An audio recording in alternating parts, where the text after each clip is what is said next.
All right. I'm opening these doors at 8:25. I do recognize that I'm the first person here. However, I do want to get us started on time. So I am opening up the room and I'm going to head over and get us started on Facebook. Hey, Colleen, good to see you again. Hope you had a good time at Triple Play. Hey, Rosalia. Hey, Alberto from Florida. What's up? Mikkel, what's going on? I'm opening the room at 8:25 just to make sure everything's set up and all the audio's working well, and we're going to start at 8:30. Of course, we can't start until our guests arrive, Mr. Pete Kopech and Haza Tannen. And yet I want to go ahead and get us over to Facebook because sometimes I get so excited with this stuff going on, I forget to actually start it. So I want to make sure that we get this thing recorded so that people can actually go back and watch it later for reference. So let me just continue to let people in here and we'll get started shortly. Thank you guys for being on time. I really No worries. appreciate that. It was great to see you at Triple Play, David. It's good to see you too. Yes. I was actually making plans to next year to actually present at Triple Play and actually have a booth. However, when I talked to my wife about some travel we have planned for her birthday celebration, her 50th, it kind of overlaps with Triple Play, so I won't be able to go next year. So I'm going to have to plan to be there for 2025. Which is good. It gives me more time to get things together, continue to work on my comfort level being on stage. So I think that works out perfectly. But yeah, it was good to see you as well, and I had a really good time Awesome. there. I think Triple Play is just a great time to learn, but also to connect, which I think is extremely important to be able to connect with, your folks, connect with your tribe, connect with people that you meet on social media. It just gives you an opportunity to plug in with them, and I really appreciate that about it.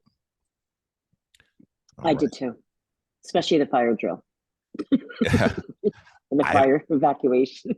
Yeah, I heard about that. That's crazy. That's crazy. Hey, Christine Cruz, I see you out there. You look nice and warm.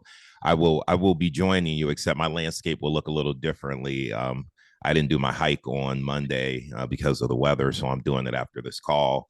And I'll be bundled up, hat and gloves and boots and thermals. There are a couple parks that I want to get to today and just have my following that 137, having that time to unplug and do that woosah. So, what's up, Mike? Hey, mama guy, there he is. There you go. You got a new haircut? What you got going on, man? It's going one way, the other way today. I try to get it in the middle. You know what I mean? Just get a little flip going up. But look at that. Keep it I got to clean, try man. that. I got to Hey, try that. it's Grow it's that the way thing to going go. on. You're Look, looking like big sexy, bro. oh boy. Hey, have you seen Keith Duffy? I'm trying to rock mine like Keith, like his. Oh yeah, Keith, that's my guy, man. Yeah. I'm hoping he'll be on here. So it's 8:28, and I still don't see my guest here, but I see my guest wife. Hey, Ashley, what's going on? I'm looking forward to today. It's going to be a great time, and I appreciate you guys being here. What I'm going to ask is that once we get started, I know a majority of people have flood in at 8:30. I'm going to ask that you stay muted until the end. I'll say that again once everybody gets here. You guys can only imagine the pressure it takes to do a presentation like this in front of your peer group, people who know what you should be saying. That's a lot of pressure. And although I know Pete can handle the pressure, the guy is amazing, as you will see. He's taken push a couple times, and I learn a lot from him every time we talk and we brainstorm and mastermind. You'll see why he and Ashley do such a great business. And then all of us know Haza, and we know what type of seller she can be, and she's going to be Harriet today. And for those of you who don't know what that means, I'll just tell you really quickly as we're getting started. I did a for sale by owner call and I recorded it for training purposes, and it was a for sale by owner up in Bergen County. Her name was Harriet, and when we started the call, she was so upset and just had this bad attitude. And I made this commitment to just keep pushing and keep going.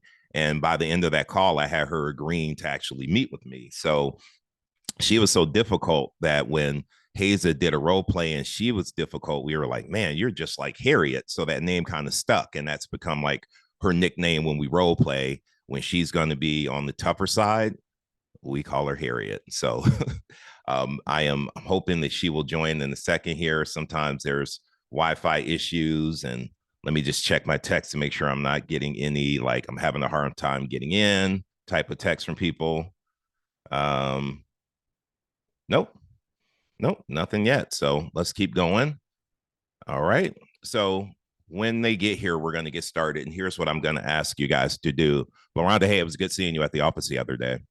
Felipe, good meeting you in person the other day. Thank you for posting. I saw you reposted the picture. Diego, I'm so happy Diego's here because I want some agents that I know what this should look like. And Diego, like when it comes to scripting and listing presentations, he's got it down. And so I'm really looking forward to him being able to give some feedback if needed. Like there may not be any needed feedback, because Pete definitely knows what he's talking about. But I definitely want great agents to give feedback. And here's what I'm going to ask you guys to do. Take notes, and if there's some type of feedback that you want to give Pete afterwards, please give it. However, if you've already heard someone give the feedback that you plan to give, let's not just repeat ourselves, because I really want to be aware of the time and respect Pete's time, respect Hayes' time, and make sure that everyone has an opportunity to actually speak up. So if someone's already covered what you plan to say as feedback for Pete or Hayes, don't repeat the information. Pete, welcome. We're going to get started soon. We're waiting for your seller who's just entering the room. Just for you guys, just so you know, I am live streaming this on Facebook. I'm also recording this. Pete's like, damn, pressure. But guess what, Pete? You're Pete, man. I'm not even concerned about you, man. We've seen you, we've heard you, we've role played with you. You got this down. And this is one thing I want to say, and one thing I appreciate about you and Hayes is that you guys are doing this out of contribution. You're coming from contribution. We all remember what it was like being new and really not understanding what a listing presentation should look like and what you should say. And we always needed that guidance, and we didn't get it from the people we needed it from. And here you guys are stepping up to come from contribution and help fellow agents by delivering this listing presentation. It's a lot of pressure. And so I'm going to ask you guys who are on this call, stay muted. We don't need any interference from you guys. I want Pete and I want Hazel to be focused. And this is a true listing presentation. There are no gimmies. Pete's got to earn it, just like we all have to earn it when we get belly to belly with the seller. He's going to have to answer tough questions. I'm hoping he's going to ask some tough questions. He's going to have to overcome objections. And then he's going to have to close so that Hazel can sign on the line that is dotted, right? So why don't we go ahead and begin? As people join, I'll let them in. Hazel, I did make you my co-host because I got a notice from my town that they're going to be doing some rolling blackouts today. And in case I lose my connection, at least I have you as backup as a co-host. So thank you for accepting that. Guys, I'm going to go ahead and spotlight you, and we're just going to do a quick countdown. Again, I'm going to say this again. Guys, please stay muted. Let's be considerate of our special guests here today.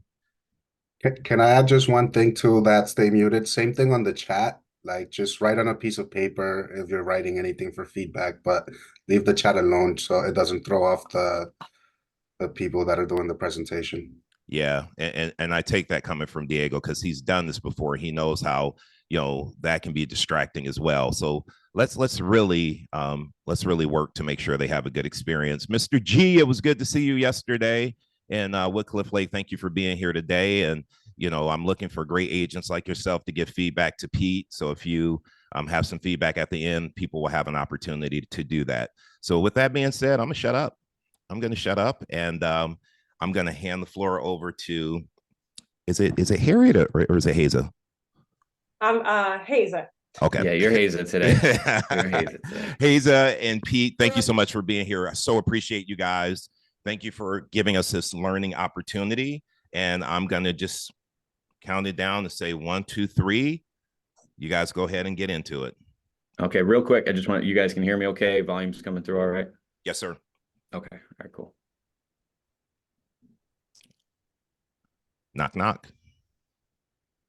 Hi, Hazel. How's it going? It's 8:30 and I'm here for an appointment as scheduled. How you doing? I'm good. How are you? Come on in. Thanks All so right. much for coming. Awesome. Yeah, absolutely. Thank you for having me. So can you just show me the way to the kitchen? Yeah, come on this way. Can I get you something to drink? Coffee, tea, water? Nah, I'm okay. I'm okay. I appreciate Okay, that. sounds good. All right, have a seat. All right, perfect. So I had sent you my marketing presentation. Did you get a chance to take a look at that?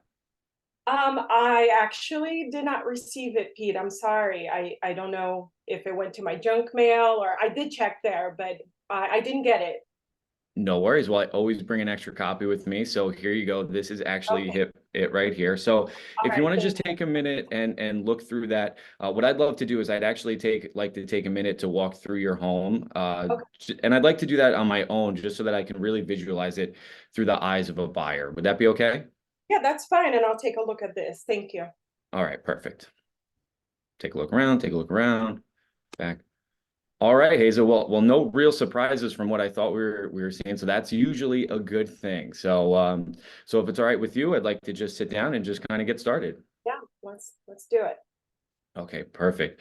So, Hazel, before I get started, what are one or two things that need to be an absolute 10 for you to hire me here tonight, or today, rather? Well, definitely love to see, what you think the price should be for my house and definitely, what you charge on your commission. I think that's going to be really top priority for me. Gotcha. So, what I really hear you saying is the bottom line and how much you net from the sale is going to be the most important thing. Yeah. Okay, perfect. That makes sense, and is true for most of the clients that we hire us to sell their home. So, all right, perfect. So, so Hazel, at the end of our meeting today, really one of three things is going to happen. You'll have the opportunity to list your home with me. You'll decide for some reason, it's not a great fit, and you'll decide not to list your home with me. Or if for any reason I feel that I can't get you what you want in the time that you want it, I may choose not to take your listing. And either one of those is fine. Is that fair enough? Okay, is there a reason why you don't take certain listings? Yeah, I mean, it doesn't happen all that often, but sometimes, if I don't feel that I can get a seller what they want, maybe the expectations are a little bit too high. Maybe some sellers sometimes feel that they really want or need a price that the market just isn't going to bear. In those situations, I'd rather let you down now than disappoint you later. All right, I think that's fair. Makes sense? Okay, perfect. All right, so let's just take a minute to review some of the questions I asked you over the phone. And you said you're moving kind of in town, but you're open to some other locations if, budgetary restrictions call for that, right? Absolutely. Okay, perfect. And ideally, you're looking for a bit of a smaller house, maybe like a townhouse in the area. Yeah, I think, I thought a lot more about when we spoke yesterday, and I think moving to a townhouse makes a lot more sense for me. Definitely just to kind of, the whole point of this is just cutting down on expenses, and I think maybe right now that's probably ideal, Or, Oh, yeah, I mean, I'm open to a house that's smaller that doesn't require too much maintenance for sure. okay. And what's important about less maintenance? It's pretty much on like savings for sure. Uh, I don't want to spend, I'm not out there cutting my own grass. I don't want to spend money on landscapers and, right now I'm very focused on saving money. So, Okay. All right. Perfect. Yeah, that makes sense. So but it really just comes down to budget and just trying to, maximize that monthly paycheck. I get that. Okay. And you said you needed to be there by when? So ideally, I think, it would be best to wait until spring. As long as my son gets to finish his school year, like I said to you, it depends, right? If we find something in town, then I can stay here for the next 2 years or so and then decide where my future is going to take me. But it would be best to keep my son in to finish this year. But I guess if I stay in town, then I can move anytime. I can move today. Okay. Perfect. Yeah. And as someone who moved, 100 miles starting their freshman year of high school, like I can certainly appreciate, wanting to stay in the same school system and try and help him finish out the school year. So that definitely makes a lot of sense. So if we found something in town, there's really not, you're pretty much ready to go. Yeah. If we had to move out of town, you'd want to kind of time it up so that you can keep him in school for the rest of this year before moving him out. Right. Okay, perfect. Gotcha.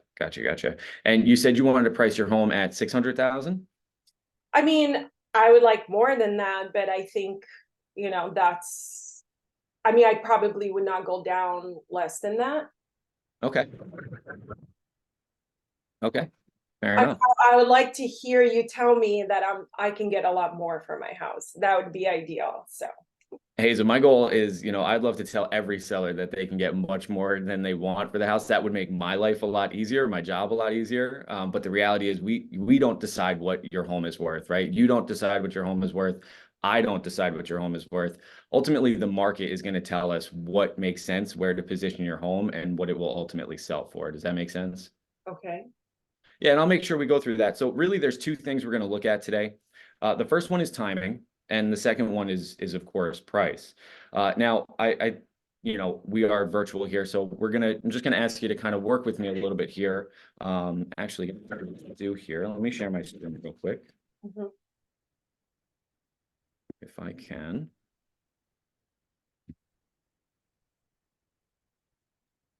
Well, in the interest of saving time, we'll just kind of keep. You should be good. Oh, should be good now. Okay, cool.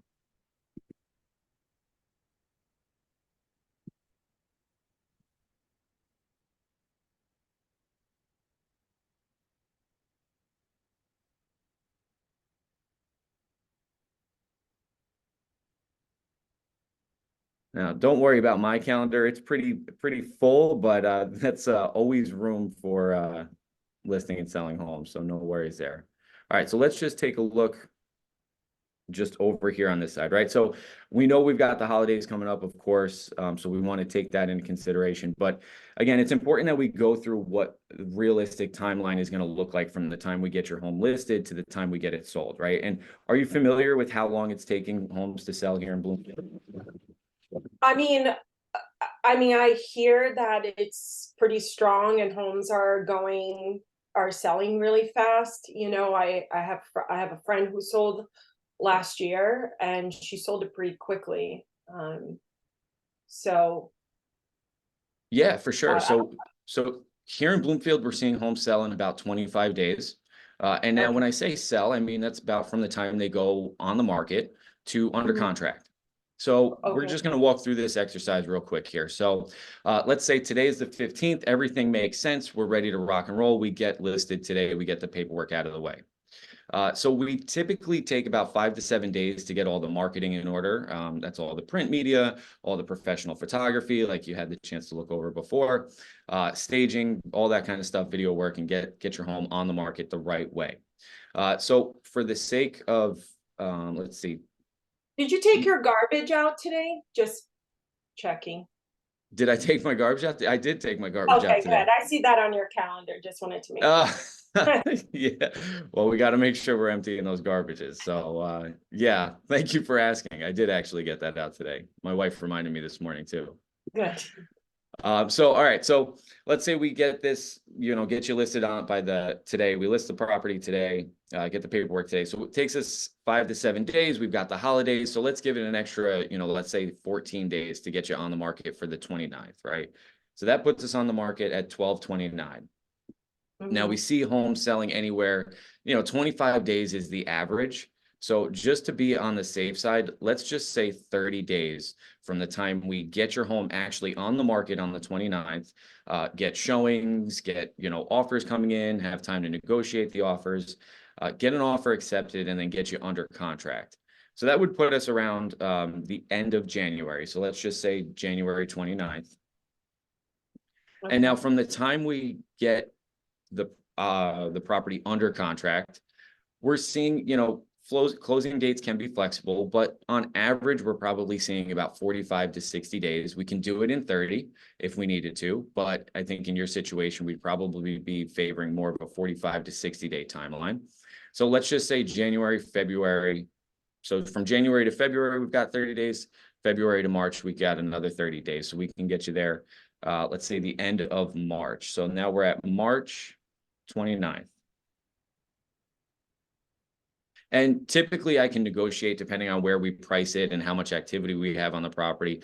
Typically I can negotiate an additional 30 days in the home after you close. And this is beneficial to some of our sellers because it allows you to actually get your money before you start moving. So if that's something that would be important to you, then we can actually push this to where you're not actually moving until the end of April. Okay. So you'd be moving really at the end of April to get you into your new home and start getting you set up.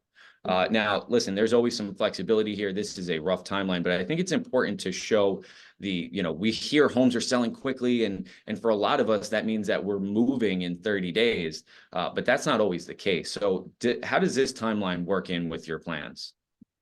Well, I'll be honest with you. I'm not really sure that I would put my house on the market before, even New Year's, because I just don't want people around, around the holidays, and I'm really not really sure that it would make sense even. I don't know that people are actually out there looking for homes during the holidays, so ideally probably, just so I can get mentally ready and I don't know, physically ready, even listing somewhere probably mid-January would make more sense for me. But in the spring market, isn't that like April anyways? April, May isn't that the best time to get the house on the market? Yeah, so that's a great question. And we actually hear that a lot. And the reality is it really depends on the market of now, right? The spring market this year is different than the spring market last year and the year before that. But let me just first start by saying, Hazel, we will move as quickly or as slowly as you need, right? There's no pressure to get your home on the market today. But it is important that I kind of go over a couple of things that I think are some of the dangers of waiting as we look ahead to 2024 spring market and your particular situation. Can I explain? Oh, yeah, please. Perfect. So how familiar are you with what's been going on in the real estate market right now? I don't know. I mean, like I said to you, I know I had friends who sold very quickly, and they were talking to me about, they had tons of offers on their house. So that I think that's what kind of motivated me to like, hey, I might want to jump on this, train here. When did they sell? Do you know when they put their home on the market? I had a friend who sold on Bloomfield in 2022, like towards, I don't remember, mid 2022.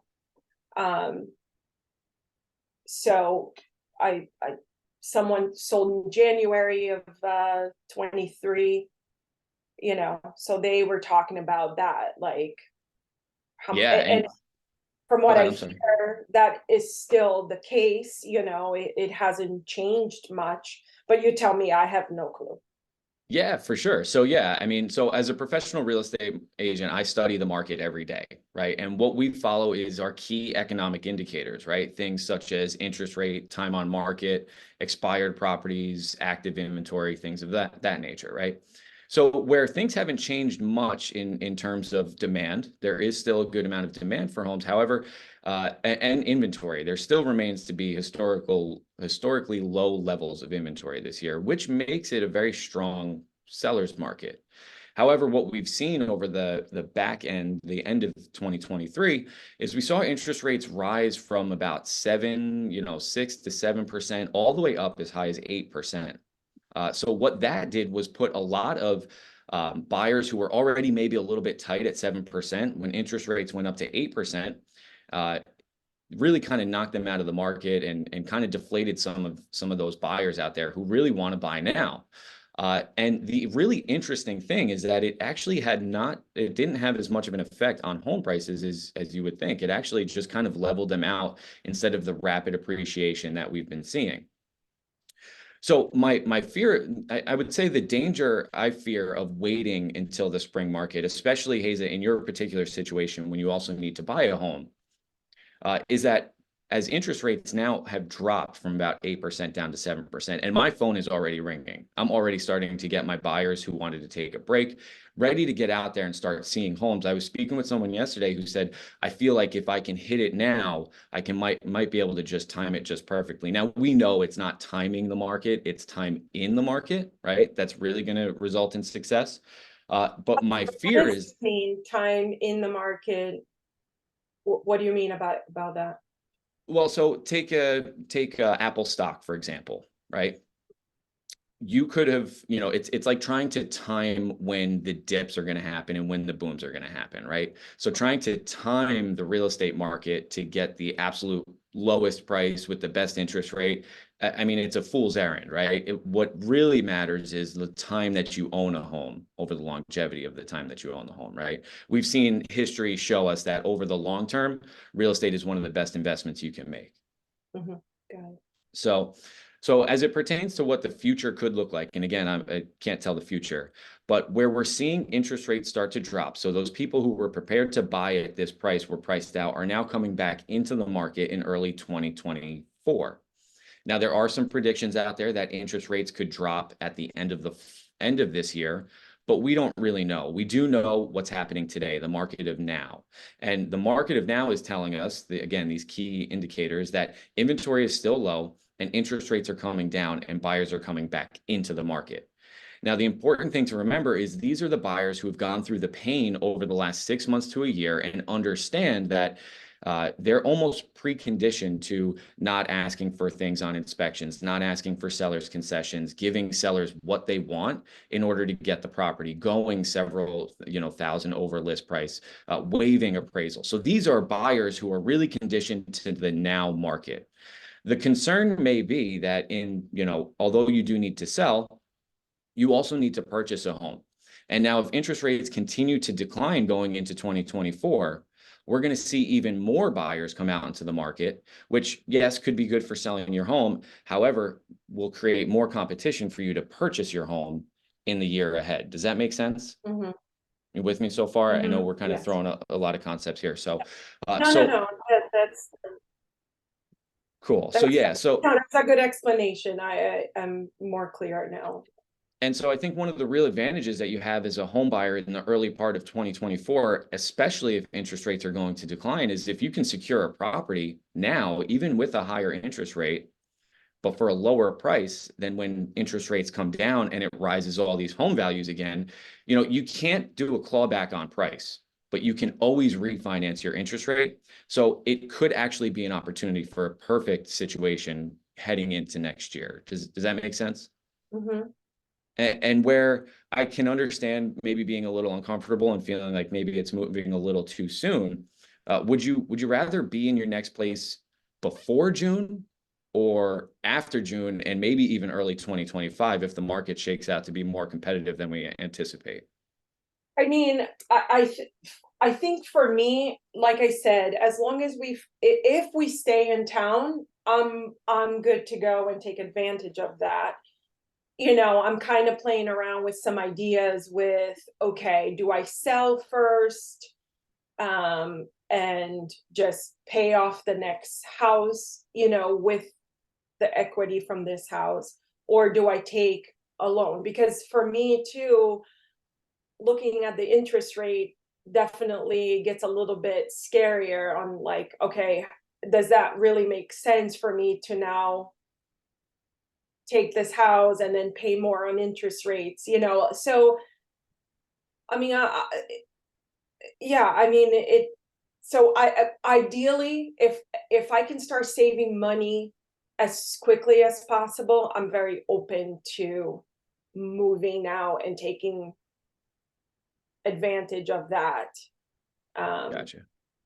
Like I said, I think what's really important to me, unless I get like some mind-blowing offer on this house, Well, that's our goal. and I can, if they want me out tomorrow, I'll make it happen. But otherwise, ideally would be, let's wait until my son graduates, and then I'll move out, you know. Perfect. And tell me again, Hazel, what I know price and downsizing and kind of getting something more manageable financially is important, but why else were you selling this home? So, like I mentioned to you, I am divorced, recently divorced. This house is the settlement for me. That's what I got out of the divorce. So there's no, you know, alimony, and this is my bloodline. This is my lifeline. So, and having my son, you know, go to college, that's also an important payment for me, you know, to contribute to my son's education as much as I can. So this is all right now. This is all I have. Gotcha. Gotcha. I understand that. So if what I hear you saying is, so you own this house full out, right? And it sounds like what you're saying is that by selling this, it's going to allow you to downsize and save, you know, on a monthly basis, but also give you some funds to help your son go through college and pay for his college. Yeah. Okay, gotcha. All right. So it's important that we make the right decision. You hired the right person and we get this thing sold for the most money possible. Yeah, I'm definitely not looking to give this away, because otherwise I just stay here, you know, and not pay up the wazoo in interest rates. I mean, Gotcha. Yeah. I mean, certainly nobody likes paying high interest rates. And let me ask you, I mean, what does it cost to maintain this house on a monthly basis?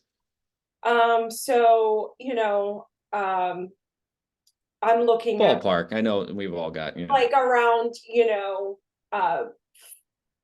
on a good day, on a good month, it's about $5,000. On a bad month, I'm paying, you know, anywhere between $7,000 to $8,000 in monthly expenses and taxes, and, you know, water bill, electrical bill here, because nobody turns off a light here. You know, so it's definitely a little bit. I would like to be more comfortable in the somewhere threes. okay. Yeah, I mean, that makes sense. That makes sense. All right, cool. So yeah, if we could get you, you know, into that next space where, you know, your son ideally is still in school here, we can pull some money out for his college education. So you've got a nice fund there getting started. And then you're also in your next space. Sounds like those are all the things that are most important to you. And let me ask you, are you working with anybody in the financial world, financial, you know, advisor, anybody helping you reinvest that money when you do take it out?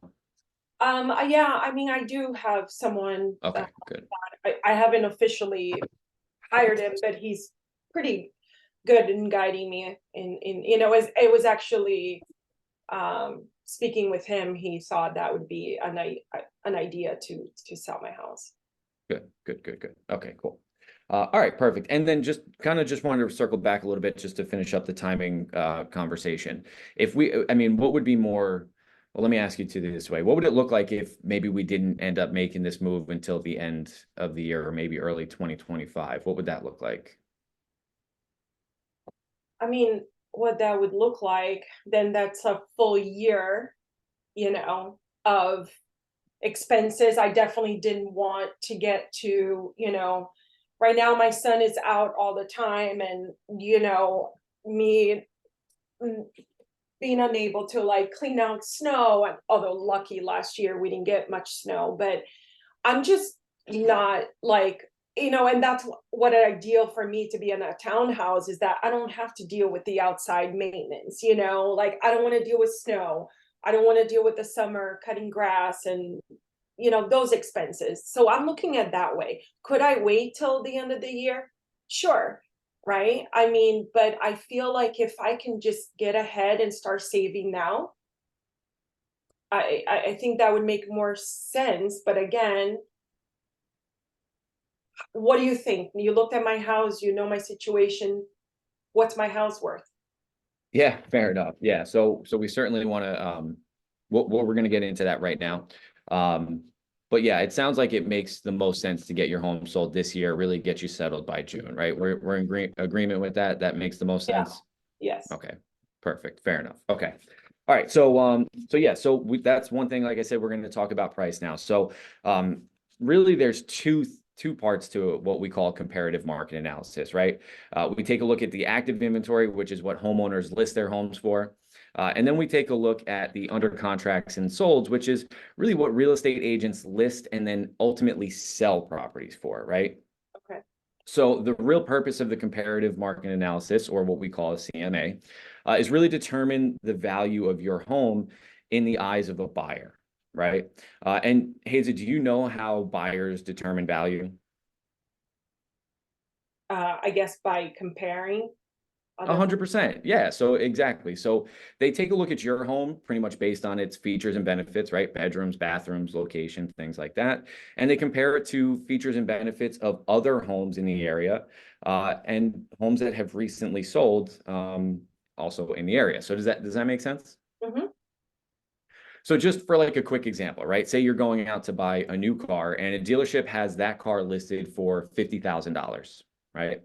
And then you go to another dealership and that same car is also listed for $50,000, but that car has heated seats, it's got like the sunroof, it's got like the whole, all those extra bells and whistles. I'll Which take car? that. Right, exactly, right? That's the one that we're going to go for. Now, say that first dealership that didn't have all the bells and whistles and all that stuff took that $50,000 car and then put it on sale for $40,000. Which one would have more value then? I mean, coming from a place where I'm telling you I need to save the most that I can, I would take the cheaper car, yeah. Right. And that makes total sense. So you can see if you want to increase value, right, you either lower the price or you have more features and benefits for the same price. Does that make sense? Mm-hmm. Yeah. Okay, perfect. So unless you're planning on adding any features and benefits to your home here, and are you? But what, I mean, I don't think so. I think my house looks pretty good right now, unless you tell me otherwise, I wasn't planning on it. Yeah, for sure. So I mean, there's always some things we can do to improve what we call the showability of a home. Mhm. But at the end of the day, I mean, when we talk about features and benefits, what we're really talking about is bedrooms, bathrooms, maybe finishing a basement. I mean, Mhm. are you looking to do any of those kinds of things? Yeah. No, right? Yeah, no. Most people are not, and a lot of times we don't advise them to. So really, the only thing to do then is look at price, right? Because we're not going to add any features or benefits. So really, the name of the game is, okay, what are we compared against? So just before we even get started, I just want to make sure I have your information right. So we're at 33 Parkway. Mhm.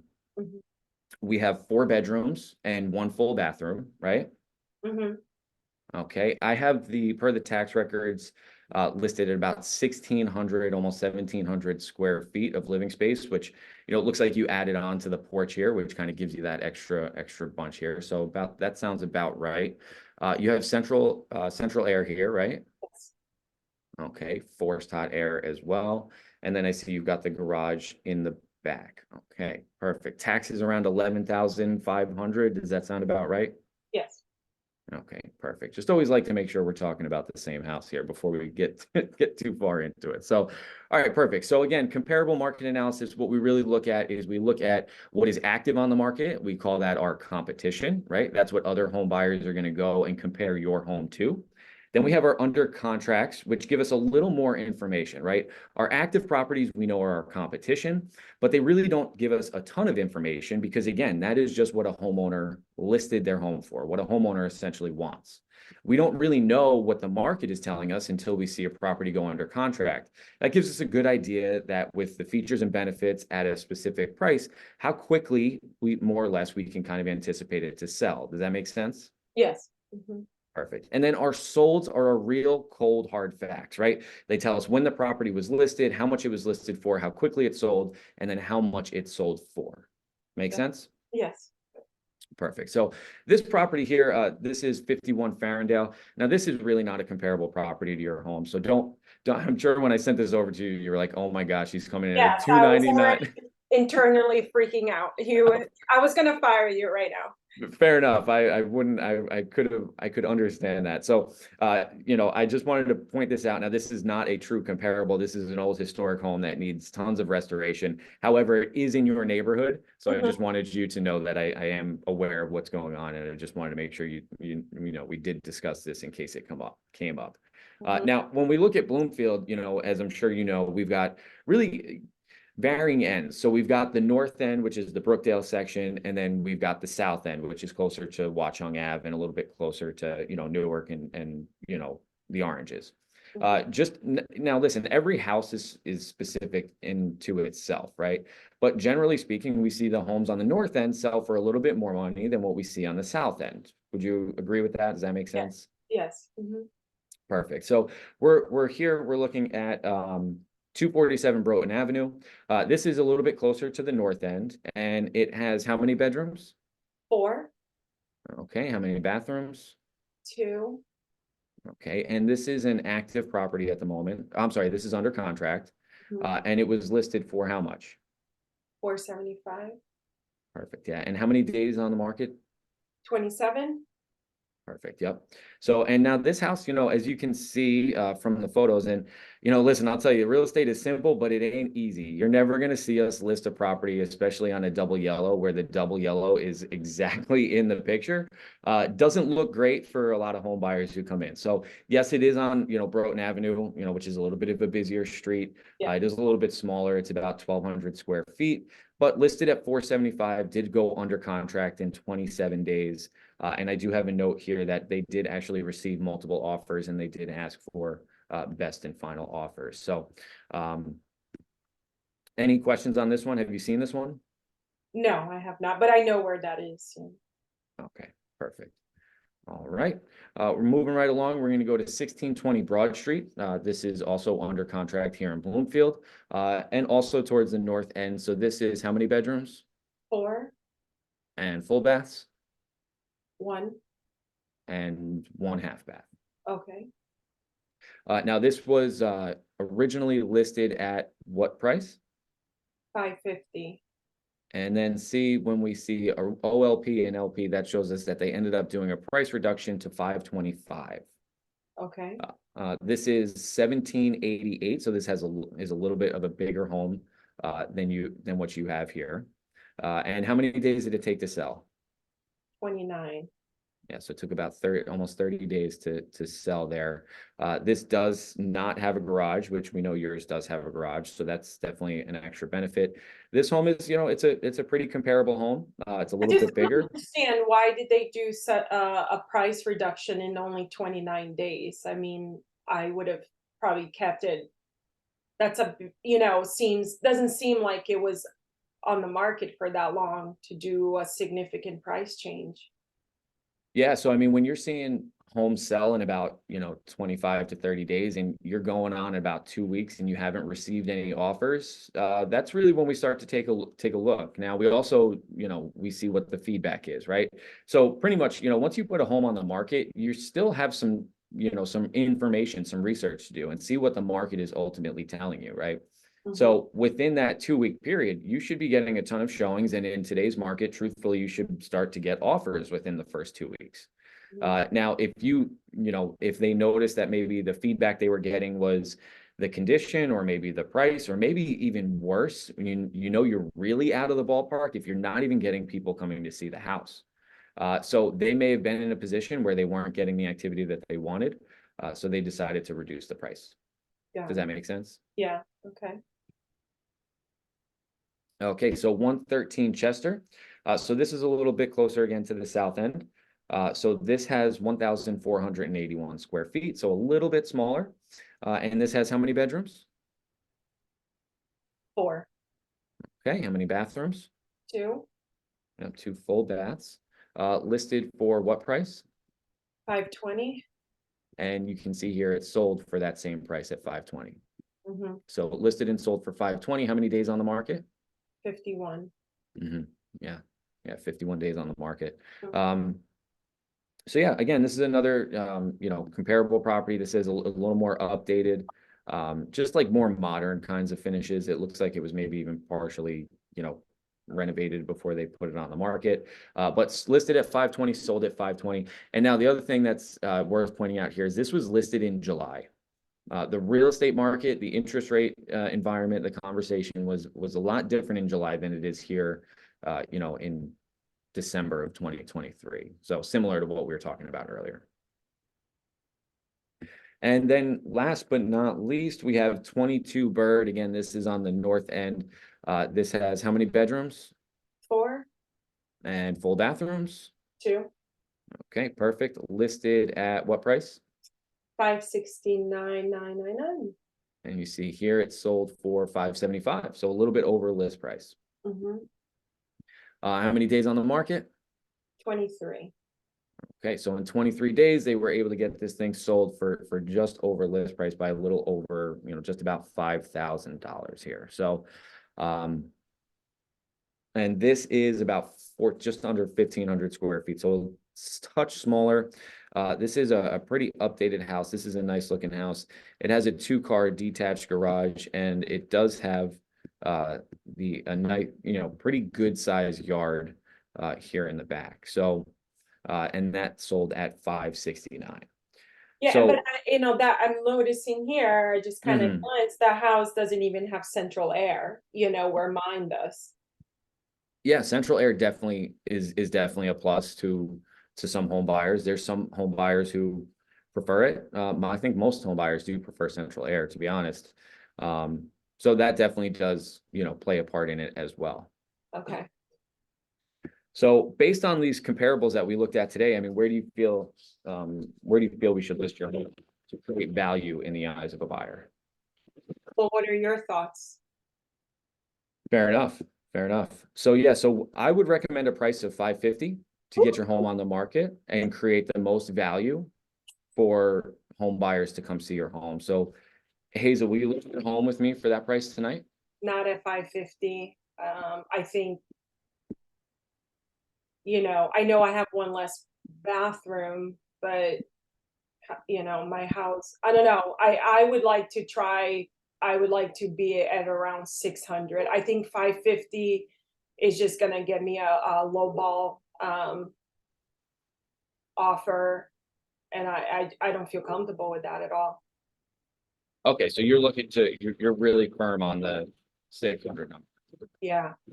Okay. Yeah, I mean, I would rather wait to get the right price, than to rush and get a low offer. I mean, and if that's the case, I don't know that would make sense for me to sell.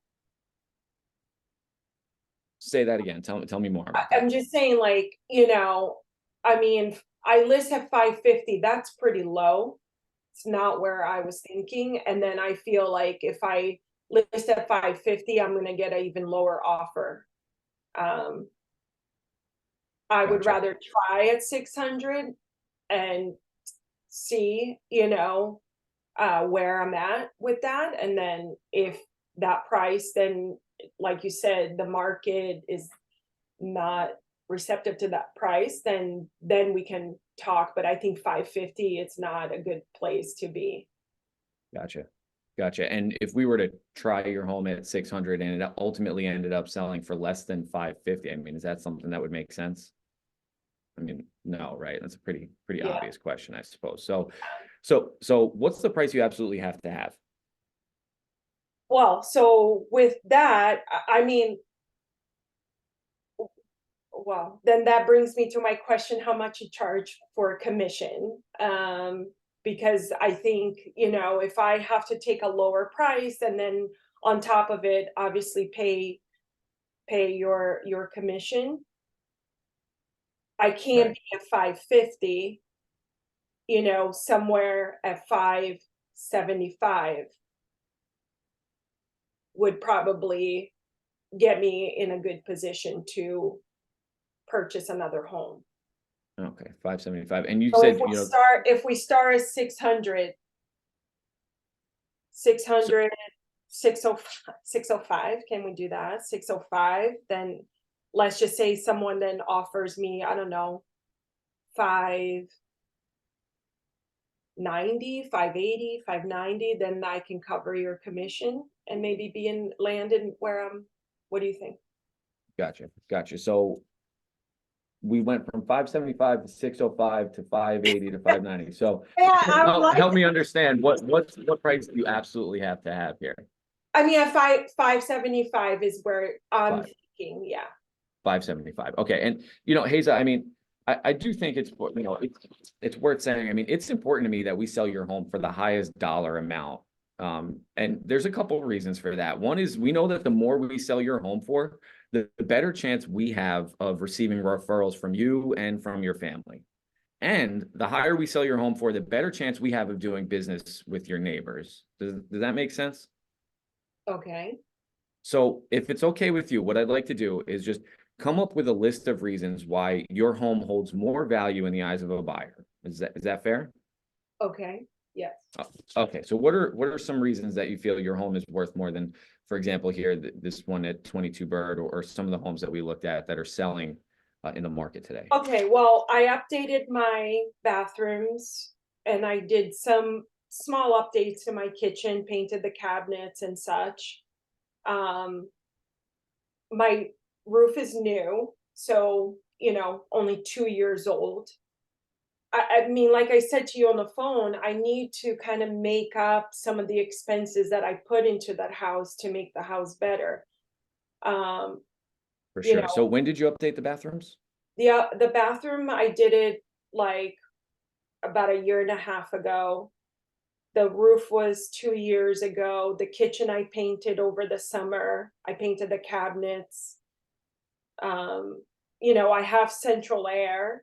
I mean, this house here, I know it has one bathroom more, but if you're looking to put a central air, you know, you're looking at around $15,000, and they got $575 for it. Mm-hmm.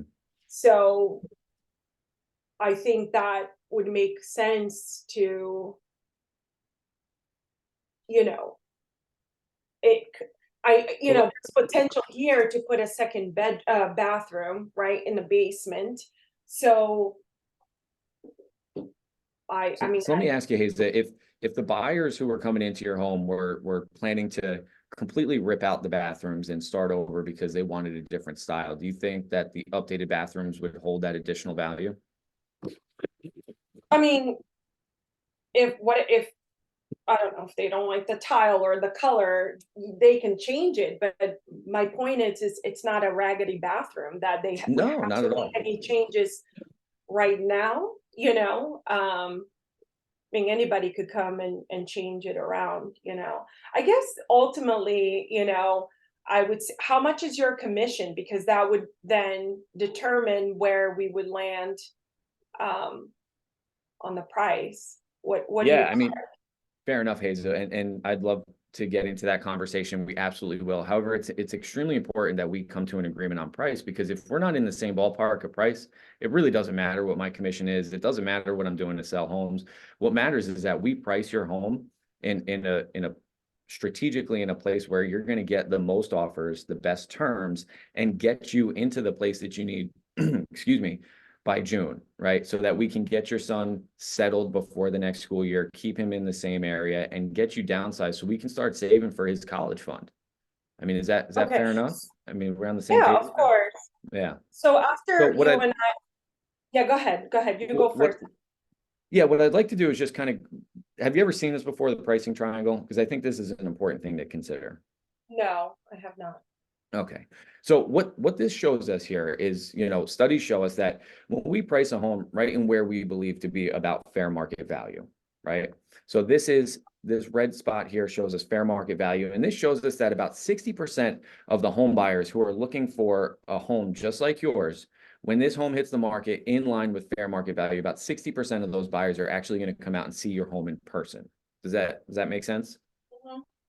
And we know that the more people who come out and see your home in person, the better chance we have of getting multiple offers, getting the right terms on top of the right price, right? Because Hazel, the price ultimately doesn't matter if the terms aren't in alignment with getting that to the closing table. Does that make sense? Yes. Yeah, okay. So we also know that if we were to price your home 10% below fair market value, which is about where maybe we're off a little bit, right? Where you're looking 575, we're maybe more, you know, around the 550 number. If we were to price you at 75% below fair market value, so say I'm off by 10% and I'm, you know, 550 is off by 10%. That means that 75% of those buyers who are looking for your home are going to come in and actually see it in person, which means we're going to have an even better chance of getting better terms, better price, and ultimately the market will tell us that this home is priced and worth more than the 550. Does that make sense? Yes. Mhm. Now, the danger of listing too high, of listing at 600, the thing that I fear about that is that we know when we price 10% above fair market value, that's going to take that 60% and it's going to cut that down in half. Now, do you know what happens? I'm sure I don't have to tell you, but what that looks like if there aren't as many people coming to the house, if the house is hanging. I mean, you've looked around on Zillow, I'm sure, right? In Yeah. anticipation, right? What happens when you see a home that's been on the market for 30, 45 days?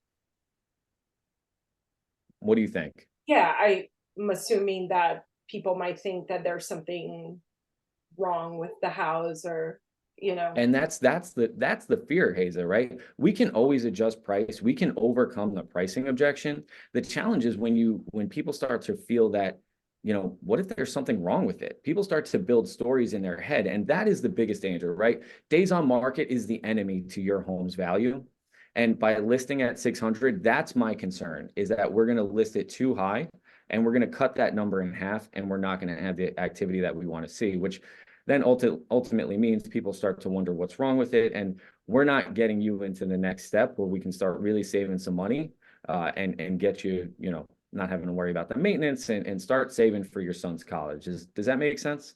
Yeah, and that's my fear about listing now, because already the holidays will, I feel, decrease people, you know, coming in, you know. That was Yeah. why I, you know, thought maybe the spring market would be better. But Yeah, and most people do think that. Yeah. And in most cases, a lot of years that can be true. But what we're dealing with right now is actually unprecedented rate changes, increases, drops, and seeing the interest rate drop almost a full percentage point in less than 30 days is unprecedented. And what that's doing is creating a real opportunity for home sellers right now who are marketed properly, have proper representation, and most importantly, priced correctly to really capitalize on today's market.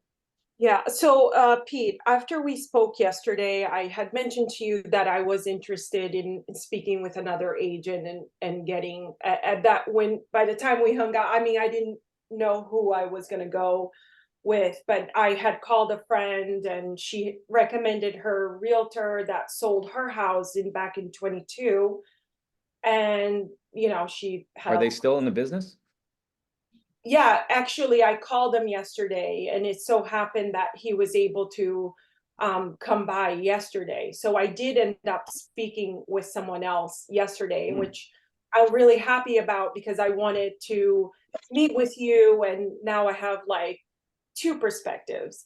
And, you know, your price and his price are different, which Where did he say? Where did he say you should he sell? thinks for me, if I listed at 599, then, you know, price it, and he talked about perhaps getting multiple offers.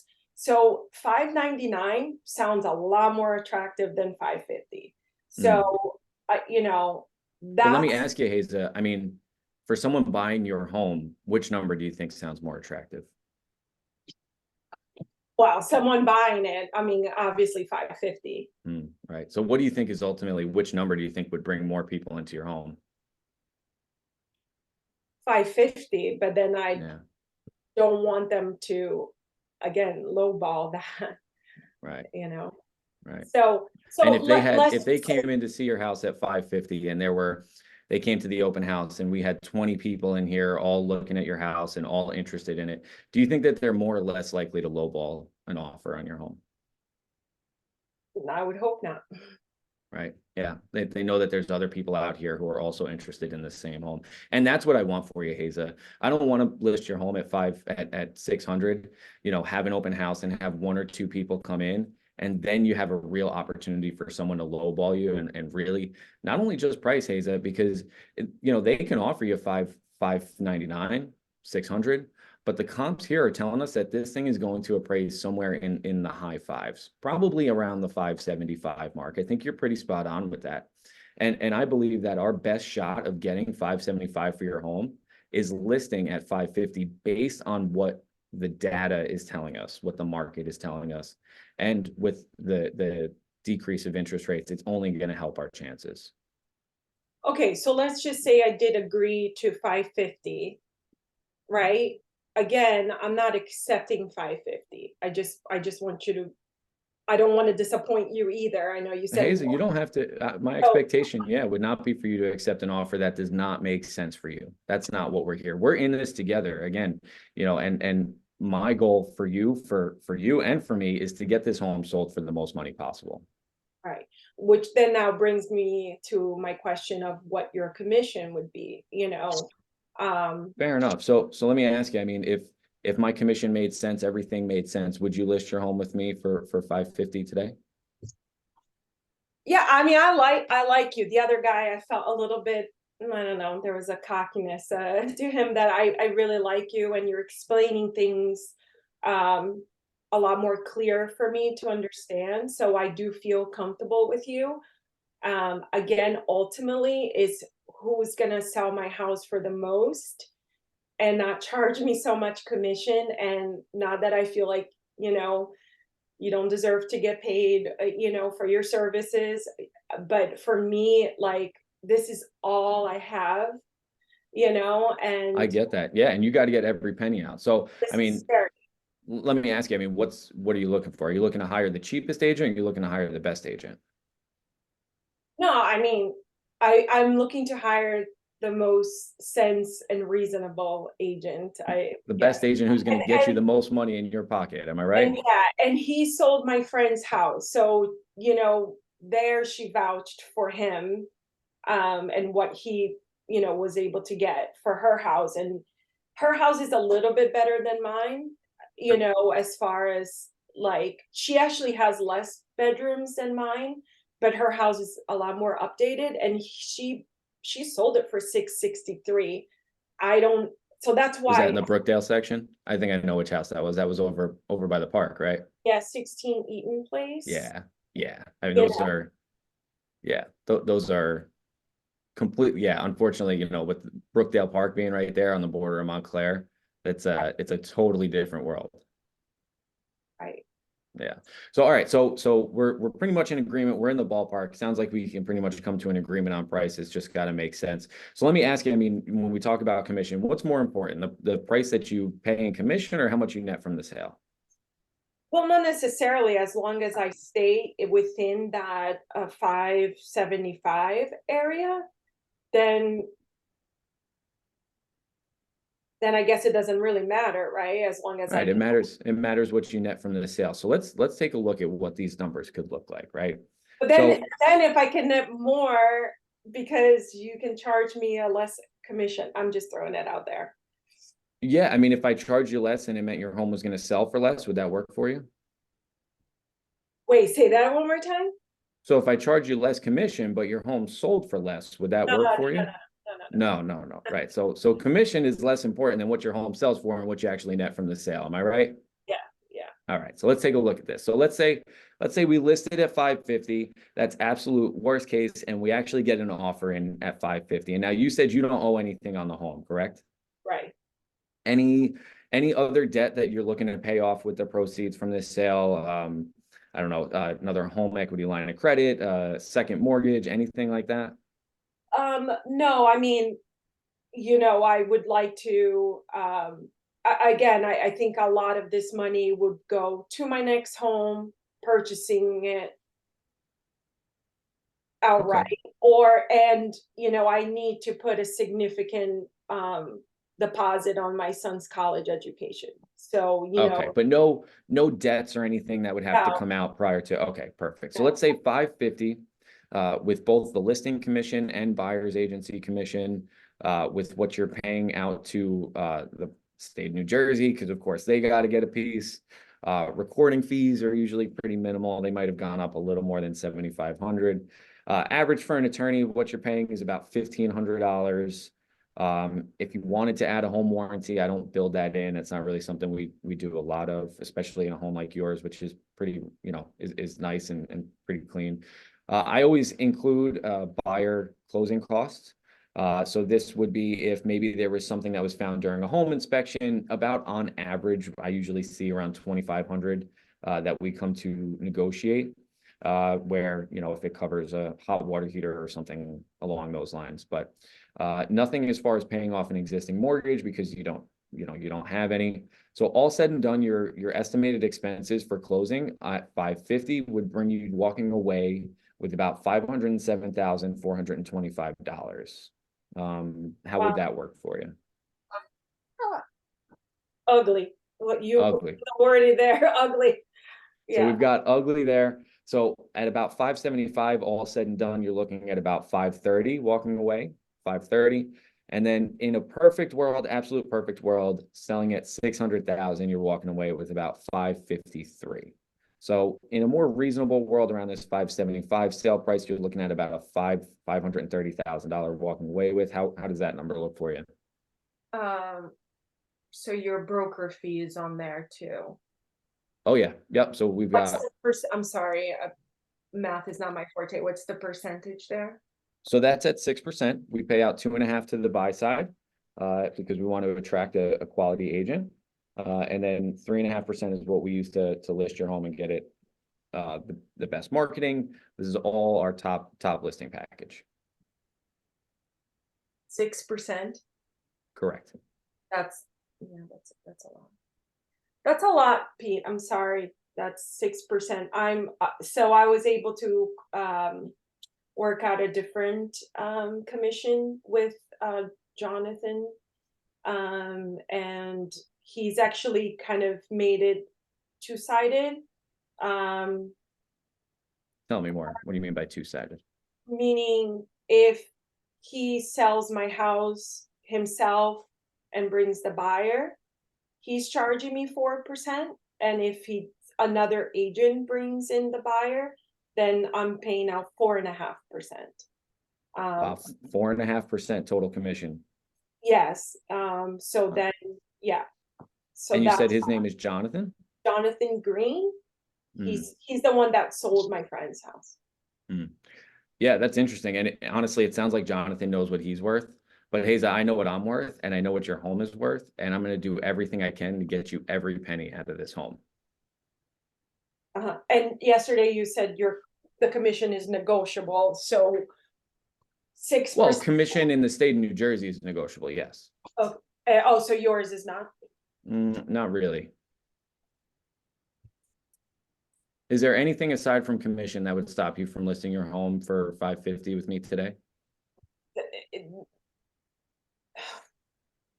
I'm getting double yam here. Like I'm getting hit with a lower price and a higher commission, and it's just not making sense for me. So if you can work on your commission to make my takeaway higher, that's something that we can talk about, but definitely 6%. I mean, I know that homes are selling quickly, much quicker. And not that your time is not worth, I'm not saying that, so please don't get. No, it's fine. Well, let me ask you, Haza. I see other agents selling for 4% and other agencies, negotiating. And then I even saw there's a weird van that drives around here and they advertise at 1%. I don't want that guy because I was going to say, you want the weird van selling your house? No, I don't. But at 6%, we're really pushing it, and I certainly do not feel comfortable with that. Sure. If I have to pay you 6%, I unfortunately will talk to Jonathan again. Yeah, no, for sure. Hold on. Can I just put you on hold for just one Yeah. quick second? Sure.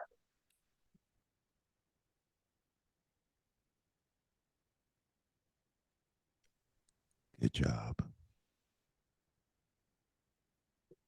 He went to go. So Haza, I hear what you're saying, Haza, and listen, I want this to make sense for you, because I can understand how it feels like a big number. It feels like, well, listen, if I could just sell it for less higher number, less commission, that means more money in my pocket. It means happy life. I can get my son to college. And unfortunately, that's just not always the case. So have you ever heard of what's called buying a listing? So yeah, so Hazel, listen, I've done enough business. I've been here long enough. I mean, I'm here not to tell you what you want to hear, but to tell you what you need to hear to get you to that next step in your life, right? So when we talk about buying a listing, Hazel, it'd be very easy for me to come in here, charge you a discounted commission, give you a price that sounds amazing. And unfortunately, what's going to happen then over the next 2 to 3 to 4 months, you know, what my fear for you is that the agent is then going to continue to tell you need a price reduction. You're going to beat you over the head for a price reduction. Really be focused on, you know, getting a buyer themselves for the property, right? Because, you know, again, I work for you. I don't work for myself. So, and let me ask you, I mean, are you familiar with how real estate commission works here in the state of New Jersey?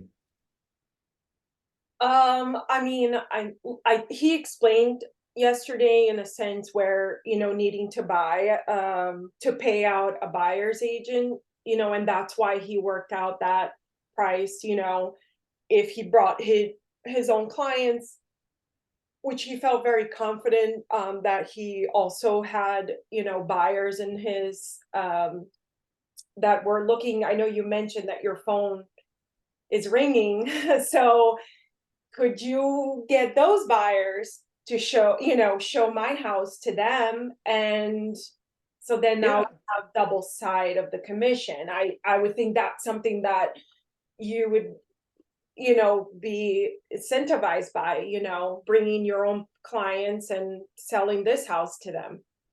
For sure, but do you want someone representing you who is more interested in bringing their own buyer as opposed to the very best qualified buyer, regardless of the commission that they make? Really, that doesn't really matter to me, as long as obviously I do expect that, you know, the person that he brings is qualified, you know. Mm. It, And it who's doesn't gonna really who's gonna matter help you to- who's gonna help you determine if that buyer's qualified? Oh, I mean, I'm assuming that he is, you know. He would have to show me, you know, something, just like I would have to show that I can afford my next house. And I have a very confident in my attorney too, who's so happened to be actually a really good friend who would be helping me as well, and guiding me through making a decision that's best for me. Gotcha. Okay. All right. So, so let's just real quick before we go too much further into that, because I can appreciate that. I think one of the fears, one of the dangers that you have in that is, again, someone who's just bringing a buyer to get the most commission, as opposed to really looking out for your best interest to make sure that you get the most qualified buyer in for, you know, for the sale of your home. Because again, it doesn't matter what the offer is. It doesn't matter what the purchase price is. It matters that it actually gets to the closing table. Am I right? It matters that I get to the closing table with the price that I need to survive. Like I said to you, this is all I have, Pete. And at 6%, I'm already shut down, and I'm going to say, no, I would rather explore other options. And if that doesn't work out, then, you know, I won't sell. And Yeah, what I hear you say. So let me just bear with me for 1 second here, because I'd like to kind of explain how real estate commission works. Can I do that? sure. Okay, perfect. So let's just say this $20 here, as I'm freezing, represents my real estate commission. Did you guys lose me? I can see you, but you are frozen. Okay. So we're gonna switch here. I think There my you go. phone died. That's So let's say this $20 represents the real estate commission here, right? 6%. And when we're talking about, you know, how this works now, I always like to start by saying, I mean, first off, I think it's important that people understand that as real estate agents, you know, we don't get paid an hourly wage. We don't get paid, you know, workers' comp. We don't get paid, you know, unemployment if we go out. We don't get pensions. We don't get any retirement funds, matching 401ks, anything like that. We pay for our own healthcare, and we pay our own taxes at the end of the year. Now, listen, I'm not complaining. I absolutely love what I do. I chose this profession, and I'm very happy to be here. However, it is just important to understand, because when we talk about the real estate commission, so we know that right off the bat, right, when we're participating with other brokers who bring buyers, we're paying out a good portion of that commission right off the bat, and that goes out to the buy side, right? So this is what we have. Now, we also know that we have, you know, Keller Williams gets their cut, right? We know that they get, you know, their piece of the pie. We also know that, of course, Uncle Sam gets his piece of the pie, right? So now that 6%, which felt, I get it, you know, agents make way too much money. Everybody's driving white BMWs and making fancy TikToks, right? They get paid a ton of money. But now it's starting to get kind of slim, and it's actually not as much as you would think. Then we have, you know, my non-negotiable, right? So as I mentioned before, I have to pay taxes. I have to pay, you know, healthcare, insurance, retirement, all that kind of stuff. So that big commission check boils down to this. And do you know what this represents? This represents the amount that we have to market your home, to get you the best offer that we can get you. And now what I would ask you is, when somebody who is starting off with less, and we already know they have to pay, you know, what they need to survive. We know that they have to pay Uncle Sam, they have to pay all their brokerage fees and all that kind of stuff. Well, where do you think the extra money is coming from if they're reducing and discounting their commission to sell your home? Where do you think that money comes from? The marketing. The marketing. And so again, the danger is, you know, listen, if commission is the only thing that's important to you, then, you know, we may not be a great fit. But if selling your home for the most money and hiring somebody who is here to represent your best interest, gets you to the closing table, get you into your next home, which is no easy feat. We've got a lot of things to take into consideration here. And do you want somebody who can't even negotiate their own family's, you know, their family retirement to represent the biggest sale and purchase of your life? I mean, yeah, I get what you're saying, and I completely respect you defending your commission. But just like you said, the same way that you have to pay your bills and everything else, this is my survival money. And Mhm. you know, I cannot put myself in a position where I'm scrambling at the end of the day, and my son's education, you know, is compromised, and I just don't feel comfortable at 6%. Having said that, I think that if you and I can work something out, I liked you. You're a great presenter. I'm comfortable with you. Um, I mean, you're still here. You didn't walk away, but I think that if we can come up with a more comfortable place, if you can match up Jonathan's commission, I would be willing to give this a try with you. If not, I will go with Jonathan at this time. Yeah, fair enough, Hazel. So listen, we can't do it for 4.5%. That's just, it would be a disservice to you. It just would not put you in the best position to win. So I would rather, truthfully, I would rather let you kind of roll the dice with Jonathan, who honestly, it sounds like maybe not totally confident that can get the job done and get you to the closing table. And I'd rather see on the other end when, unfortunately, you know, maybe things don't work out, and we can pick it up from there and kind of go from there. Okay. Now, again, if we were, now let me just go back to price. Now, if we were to list this property on the market, we would be comfortable listing at 550, correct? I would be comfortable. If you're saying if I list for 550, I can land somewhere at 575. I think you have the best chance, your best chance of selling at 575 is listing at 550 without a Okay. doubt. If that makes sense, that's your world. I'll trust you with that. I don't want to see less than 575, so I just want to prepare you for that. And then, you know, the commission and the expenses for me. Gotcha. Okay. So we can list this property at 575. What I can do for you is we can actually, if we List bring the at buyer, 575? I'm sorry, list at 550, Okay. 550.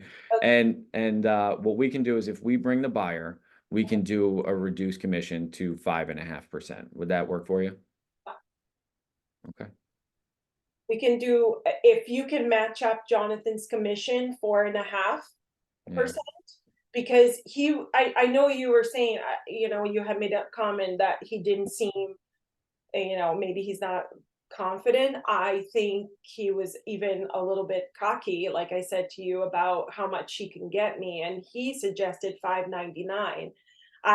That sounds a lot more exciting than paying, already listing my house lower. I'm okay with your strategy with the Right. price. But it would make more sense for me to pay less commission. I think that given the market condition, like, I think given the market condition, that if homes are still strong, like selling, I would, maybe I'll use you on the buy side, because you seem like a strong negotiator on the buy side. But I think my house, I would like to test it out and see if it would sell quickly and pay less Mhm. commission. Yeah. And if Yeah. it doesn't, maybe you and I can talk after, that, since, June is really my target, Right. maybe I can see if Jonathan will sign something, not for, maybe a shorter time, first 3 months. And then if I don't get what I'm looking for, then, you can give me a kick in the butt and say, I told you so. But at this time, I think really, that's where I stand. Yeah. I Yeah. would love No. to work with you. I just need you to be a little bit more flexible with your commission. Yeah, Hazel, listen, I can appreciate that. I mean, 4.5, again, that's just too much of a discounted number. I mean, there's no way that we can, I it's essentially taking the hammer out of the carpenter's hand, right? I mean, to get you the absolute most money, it needs to be all hands on deck. It needs to be every single thing that you can do to maximize the exposure to your home. Because Hazel, what we've seen is the difference between tens of thousands of dollars can be one buyer, right? It can be one person that walks through your home that can make the difference between you netting 550, 575, 600, maybe even more. We're very comfortable at 6%. We've worked with many clients in the past that have had excellent results. So the fear is we would just have to take too much away. We wouldn't be able to give it our best effort. And if that's the case, then ultimately, we wouldn't be doing the right thing by you. So You do it for 5%? 5%, I mean, listing at 550, what would we take away? I mean, that's my concern is what would we take away? And for us, I don't want to take away anything. I mean, that makes no Mm. sense. yeah, I'm already yeah, going lower and bringing myself up, and I do find that I can be stubborn, and I need to protect myself as well. So I'll tell you what, Haza, because I like you and we've spent a good amount of time together. And honestly, I don't want to see you in a rough position, 2 months from now, market house hanging around on the market.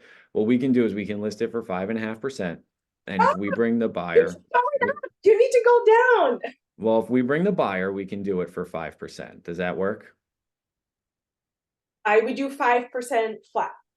Like, that's my walk away right now. 5%. 5% flat. Yeah. We're so close, Haza. And again, We are. I'd So hate to have to walk away over 0.5%, but unfortunately I've walked away for less. So we really have to stick at 5.5%. And again, Haza, we're in this together, right? I want to be 100% invested in you. And we ask that, that's kind of where we're at. That's what we need to bring all the best buyers in this marketplace to your home.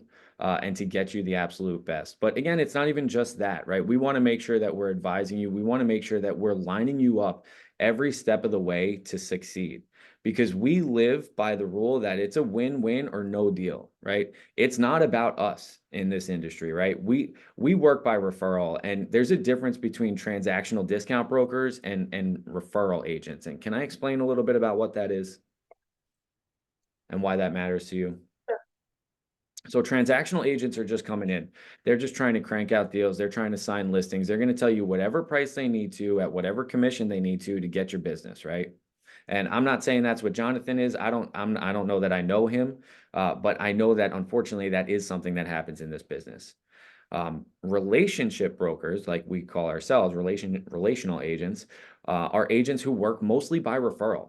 Last year, 87% of our business came from repeat and referral business. So the reason that that matters to you is because Haza, you know, by the end of April, early June, when you're like closing on that new house and you're moving everything and you can feel comfortable and have the peace of mind of knowing that you have a lower monthly bill, your son is set up with his college fund and he's able to finish his last year in the same school district. You know, our goal is when you're pulling the sign out of the yard or you're loading up your last boxes here, when your neighbors or your friends or your family come around or you're doing the housewarming and they say, listen, how was it selling your home and doing all this? This seems like so much that you had to manage. Our goal is for you to say, here, take Pete's number right now. Don't even waste your time on anybody else. He and his wife, Ashley, made sure that we were comfortable. We understood everything, every single step of the way. And we not only that got the most money for our house, and I'm glad we did it when we did. And he, which I didn't really want to, but he told me everything, and we are absolutely thrilled. So you have to call Pete. Now, Haza, you're not going to do that if I don't deliver that experience for you. Is that correct? Right. For sure. And we having our business run almost 90% on referral is extremely important to us. So does that make sense why it makes sense for you to hire a relational broker as opposed to a transactional broker? Yeah, and I yes, that totally makes sense. But as you're speaking here, what's going through my mind is that Jonathan was referred to me by someone who Mhm. used him, right? Mhm. So I found you online, and so I wanted to speak with you. And what I'm also thinking is that you're also going to be making commission if you represent me on the buy side. So that's already, more money. Not that, again, have to emphasize this. You deserve, to get paid and you're doing your job. But I think that even coming up on the 5, like doing it for 5, knowing that, okay, this is a sale, I'm going to work with her also and represent her on the buy side. I think that we can get to a place where we can compromise. Otherwise, I am sorry, I'm going to say that I need to digest all of this. I am leaning towards Jonathan at this point. Unless we can do it for 5%. I like you. I like the fact that you are totally, defending your commission, and that's the type of agent that I want on the my buy side. And I wouldn't mind, if I feel like I didn't like Jonathan's maybe work, I can hire you on the other end for sure.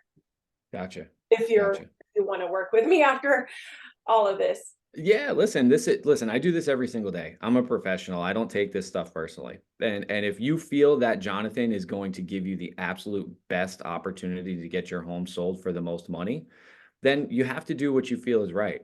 Yeah. Again, I think when we break down the commission, I'm not really sure how that would be possible to really market your home properly and to really bring all of the buyers, and really spend the time too, right? Because, Haza, that's one of the good things is, yeah, I can understand that it might feel like a lot.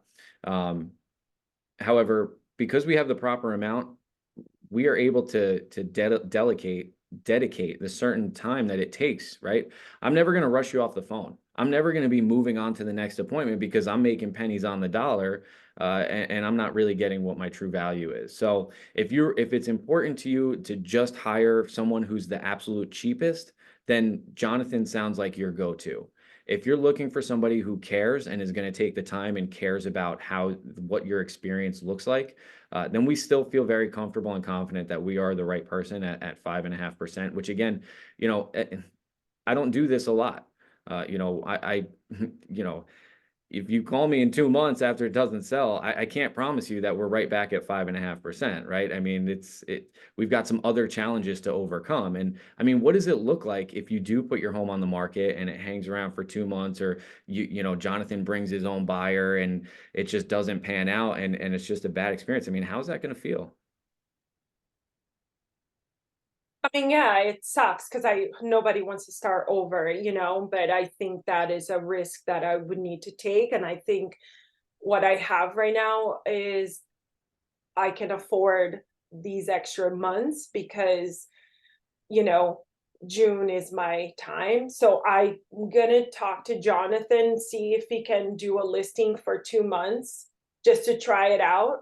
And then if not, then I'll contact you if I have a bad experience. I don't know what my experience with him is going to be since I don't know him, but I know that Right. my friend had a really good experience with him, and I'm sorry I'm giving you such a hard time. But just as much as you need to protect your commission, I need to protect what I get out of this house.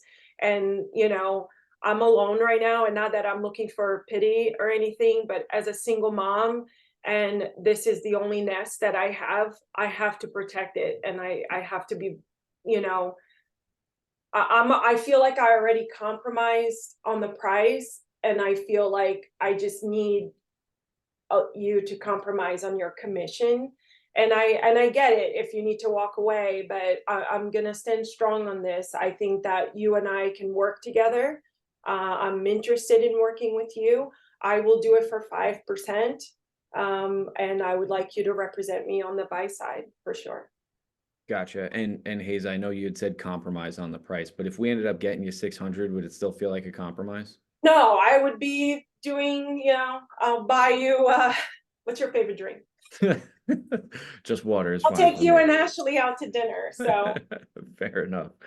Fair enough. So Hayes, again, you know, at what we bring to the table, we give you the best chance to get that 600. So it's not a compromise. It's based off of what the market is ultimately telling us. Yeah. It's again, Hayes, I could tell you what you want to hear, or I could tell you what you need to hear to get you the most money for your home. And that is how we do business. You know, it sounds like we both know this is the right fit, and I'd hate to see it go that way, just based off of a couple of bucks. But if that's what you have to do, then that's what you have to do. But Haza, I mean, listen, we can get this thing sold at 550. We can sell it. Our commission is 5.5, and we can reduce it to 5% if we bring the buyer. Will you list your home with me tonight? okay. I really like you. Okay. 5% if you bring the own buyer. Okay. I like your personality a lot more than Jonathan. He was cocky. So I hope Jonathan is not on this call. But yeah, I will list with you. Okay. I'm gonna take my chances, but holy shit, Pete, you better be as strong in negotiating my house, because otherwise I'm firing you. So I will list with you. I like what you have to say, but please, you need to help me out with this house. Haza, you have my personal guarantee that I'm going to do everything I can to not only get you the most money, but to advise you in the best way that I know possible. So I'm really excited that we're able to get together and come to an agreement on this. And yeah, let's get the paperwork out of the way. Now get the fuck out of my house. Well, gosh, Hazy, you got me over here drinking this like 10 Oh. o'clock. I'm like, give it to Jeez. Oh my goodness. Well, that's my fault, because I said to her yesterday, she's like, I'm going to be tough on you. And I said, no, I'm getting that listing. And she had to bring it. Man, So. you earned that 0.5%. Can we all clap it up for Pete and Hazel and Harriet? Pete, the reason why I let this go on for so long is because I don't think enough people close 3, 4, 5 times. People give up too freaking easy. I bet everybody on this call, a majority of them are like, shit, I would have done it at 5%. Give it to me. And you know your value, you know what you're worth. And I felt like Pete is going to get up and walk away if he doesn't get what he's worth. And Haza knew his worth, and she knew he was going to leave. And ultimately, she decided to give it to him. Guys, that's how we have to be. We got to sweat and practice so we don't bleed on Pete, man. Yeah, I am so impressed that you didn't give up. And I know I'm so sorry we went late, but man, I just needed you to keep going. And like, I was like, man, he is gonna walk away, you know, and I don't know that anybody would have walked away. So guys, if you, I don't know, there's what, 66. There were like 84 people on here. We Get got outta tons of here. people on I Facebook as have I'm well. glad I say- didn't see that. Yeah, we Pete- had 84.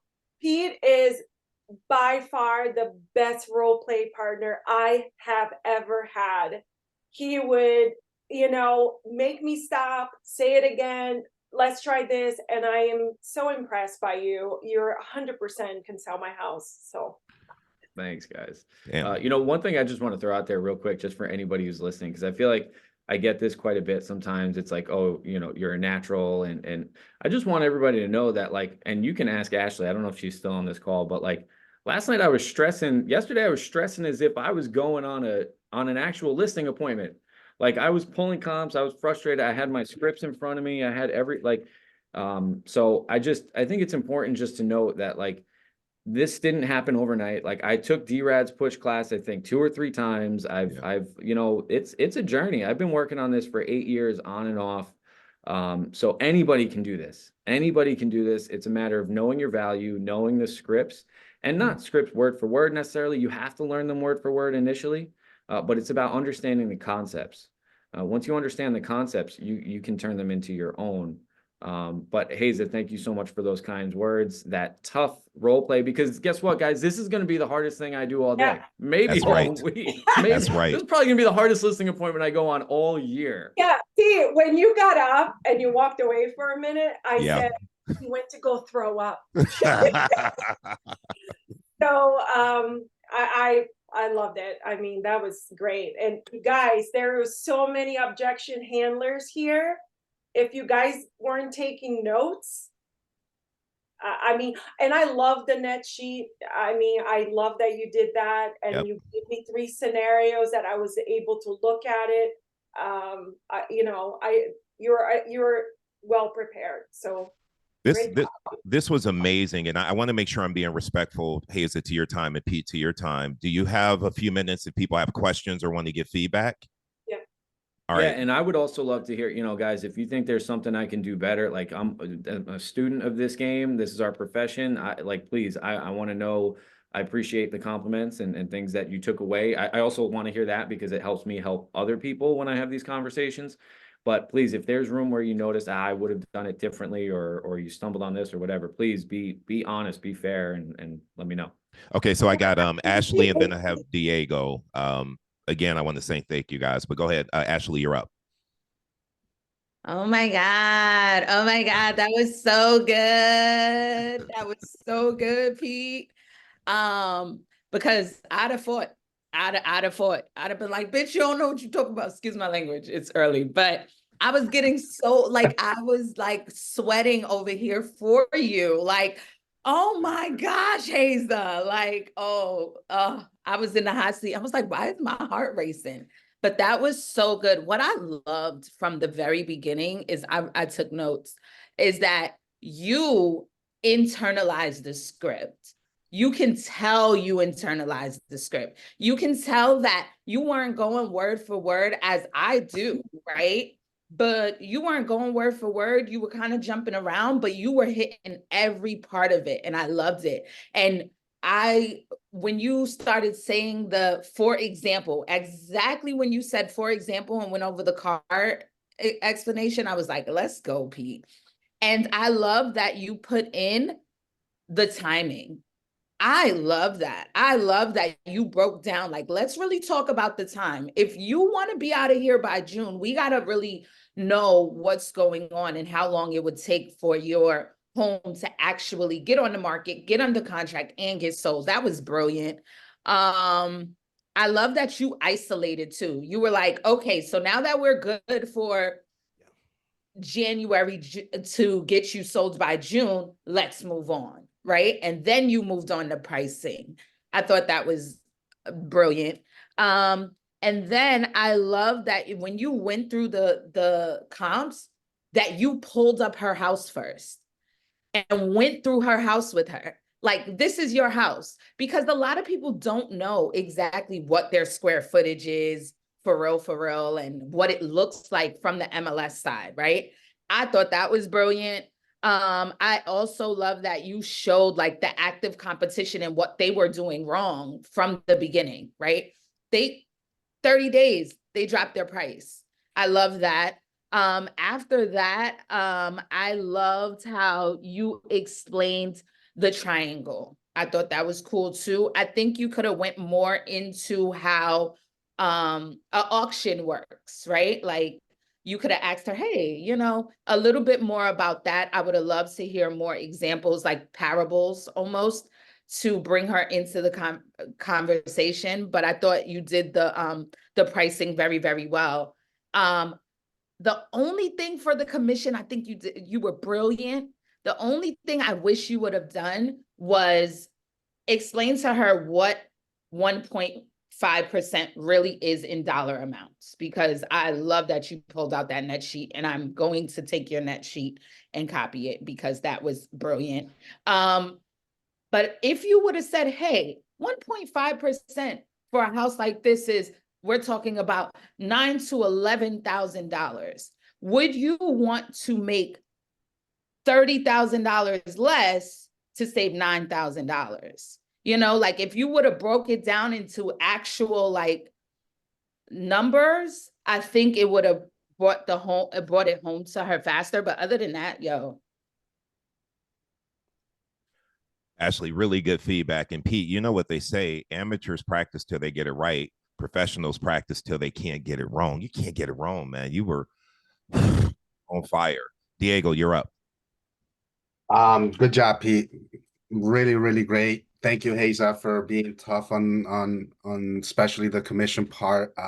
Like you said, there was a lot of great objection handles that you know, Pete definitely overcame a lot of those. Really good job. I liked when you were explaining the market and the difference between, you know, the June market at 8% and this market now that interest rates are going lower, right? And that they're talking about even lowering them, you know, in the coming months, but nobody knows. Only thing that I picked up on that I feel that maybe we should stay away from is saying how maybe that might make prices increase, you know, in the spring, or, you know, moving forward once interest rates drop, right? Because now you don't want her to be like, all right, now I want to wait to sell. The reinvest question, great question. That's also one of the questions that I always ask, especially, you know, if it's somebody that's worried about money and saving, and, you know, has a kid going to college. Great question. And maybe add like, hey, look, you know, this is what I do for a living. Have you ever thought of investing in real estate? Maybe I could get together with a financial advisor and we could think of a way to invest in, help you move this money into real estate and help that make that pay for your kid's college fund. When you were talking about what price do you have to have, maybe get a little more clarity on what price you would have to have in her pocket, right? Not just the list price, but in her pocket. And with the multiple offer thing, as far as the listing price, I guess maybe go a little deeper into explaining how the multiple offer situation would help waiving appraisal and waiving this, because you could list your home at 600K and somebody could come and offer you 650, but if it appraises at 575, now what? Right. And I would have also caved. I would have, I would have said, look, I'll take 5.5. And if I bring the buyer, I'll match your other agent's commission at 4. Well, Ed, just want to touch on the price increases. So I thought about that, but because she also had to buy, I felt more confident, like more comfortable using that, because it, you know, there's always two sides to everything. So, but that's a great point. Just wanted to throw some context in there before someone else goes out and starts. That's a really good point, Diego. All right, and just keep in mind, guys, if you've heard the feedback given already, let's not repeat the feedback. I'm going to jump to Sally first because I know Sally has a busy schedule and I don't want her to have to leave. So I'm going to let Sally go next, and then I'll go to Realtor Feliciano. Hey, Sally. Hi. So fantastic job, Haza and Pete. I'm just blown away by how good you both were. Couple things I just want to point out. I loved, Pete, that you kept trying to tie her down and get her agreement. Whenever you were talking about something, you would say, don't you agree, or something else that would get her agreement. I thought that was fantastic. The other thing I loved is you kept coming back to her motivation and reminding her of why she wanted to do this. That's fantastic. You kept trying to close her multiple times. That's good. And you showed you really cared about her by not just talking about, you know, her house, but when you got into the part Diego just mentioned about the investments. So people, what's the expression? People don't care how much you know until they know how much you care. Yep. That's a great example. So kudos to both of you.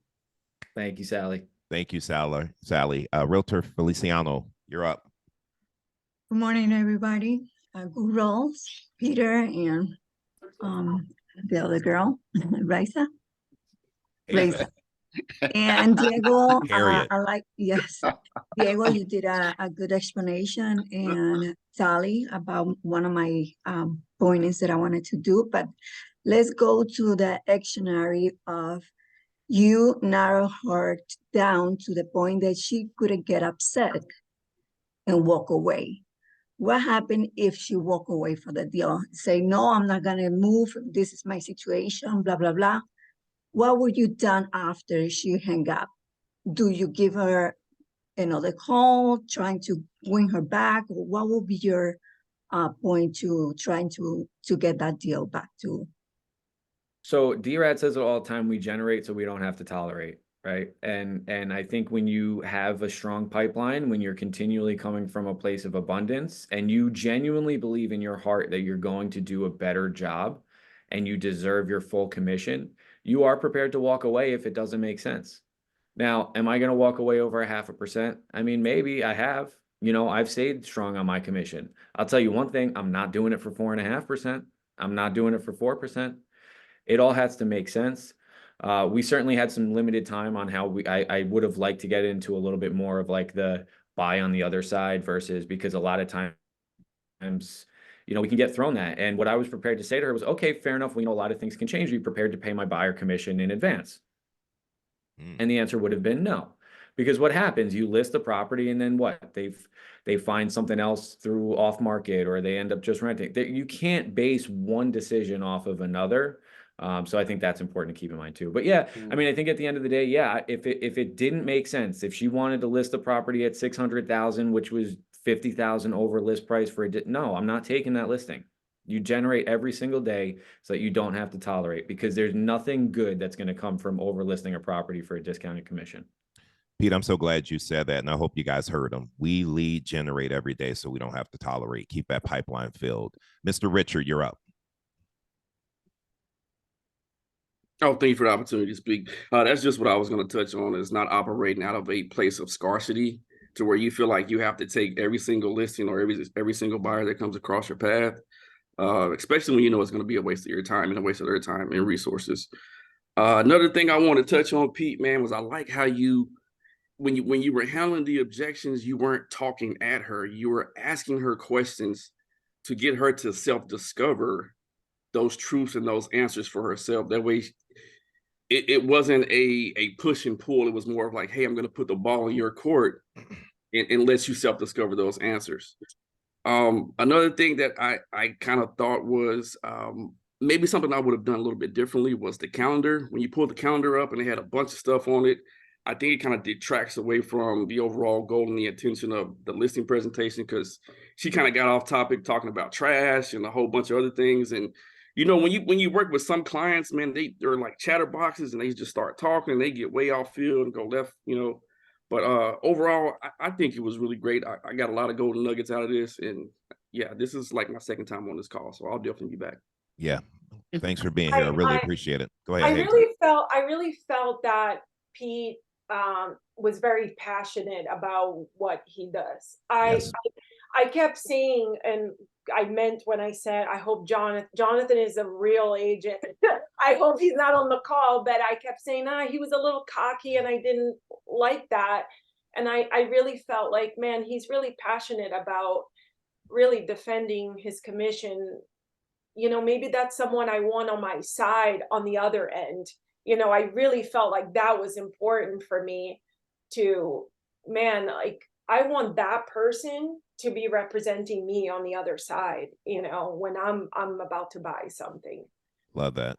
And I, in my head, I thought, you know, will Jonathan represent me on the other side with just as much passion? And I didn't think so, you know.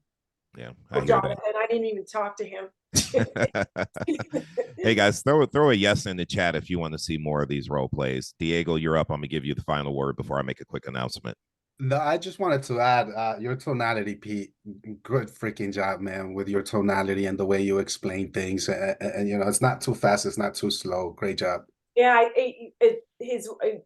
you come off very the comments are hysterical. Someone wrote that I had different hairstyles in each objection. I know, like braiding and... I was braiding. And then someone said that their cuticles are bleeding. I thought that was hysterical. So that was it.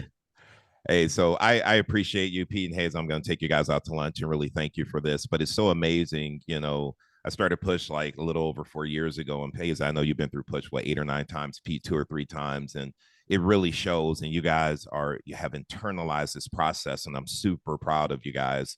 I do want everyone to know we're going to do more of this. However, we're going to take a break for the holidays. We're coming back on January 5th, and we're going to do some scripting and role playing around expireds. And you guys know, you should know that this is the season for expireds. And so we need to know what to say and how to approach those opportunities. And we're going to cover that on January 5th. So I want to thank everyone for being here. This is recorded. Before we go, I ask, is there anyone that's still on this call that would volunteer to role play with me next time? Well, damn. I wasn't going to say that, but I think that is a great, listen, here's the thing, Hayes, and I appreciate you throwing that out there. We joke around and we call you Harriet, but like Pete said, you sweat in practice so you don't bleed in war. This was the toughest call he will ever have. Any seller he talks to after talking to Haza, he's going to be like, I got this. It's a piece. I dealt with Haza. This is the type of practice we need because you guys are practicing on your paycheck. You're working hard, making calls and booking listing appointments and walking away empty-handed because you don't know what to say. You don't know how to overcome. You're not pushing hard enough for the opportunity. Get out of your comfort zone. Let's learn how to get comfortable being uncomfortable. Put yourself out there like Pete did. You will learn. You will be better for it. I love to see somebody raise their hand and say, I'm going to put myself out there and I'm going to role play with Haza. Who's going to give it up? Who's going to do it? Raise your hand. I want to have... Look, Ashley took her hand out. She was like, I got a question, but I'm taking my hand out. I think somebody put it on the chat. Okay. I would love to role play Julia. Julia, perfect. All right, Julia. All right. I'm writing this down. Haza, way to bring the energy. So yeah, I just want to say to you guys, I really appreciate everything. Make sure you guys are plugging in. Morning Mindset Call, Real Talk, you know, all the script practices that we're doing. You know, this was almost an hour and a half of time that Pete and Haza gave you guys to help you level up. Take advantage of that. People are willing to help you. We got a great tribe here that Pete's stronger for this. Haza's better for this. You guys who plugged in are better for it. I really appreciate you guys. And Ashley, I'm going to give you the last word. And before you unmute, Ashley, this is recorded. You guys will get a recording of this, just so you know. Yes, and I have to go soon because Mina's going to fire me. Yeah. Mina's on here. Mina, give her a couple more minutes, Mina. I looked at the recording sign and was like, oops. I was going to say, I've seen on your calendar, Pete, that you have role play at 7:40. Where are you doing role play at? Because like, I would love to jump on a role play call with you. Yeah, so that's more of a suggestion than a thing that no. So there's actually I'll send you some. So I dropped if you want that net proceeds sheet, hit me up on Instagram or Facebook. You can go to connectwithcopec.com. All my stuff is there, and just shoot me your email address on there, and I'll make sure I get you the net proceeds sheet. That kind of goes out to everybody. But yeah, so we can set something up for role playing. We could definitely Yeah, set 'cause I something role up play every day at 8, sometimes at 8, 8. 10.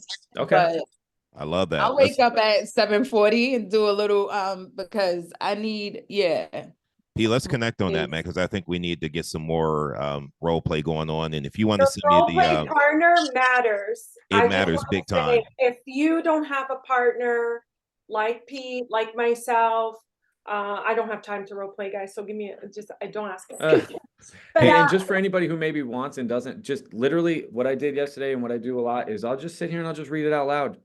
yeah. Just read it out loud if you don't have somebody to role play with. You're But on, if you missed have it, whatever.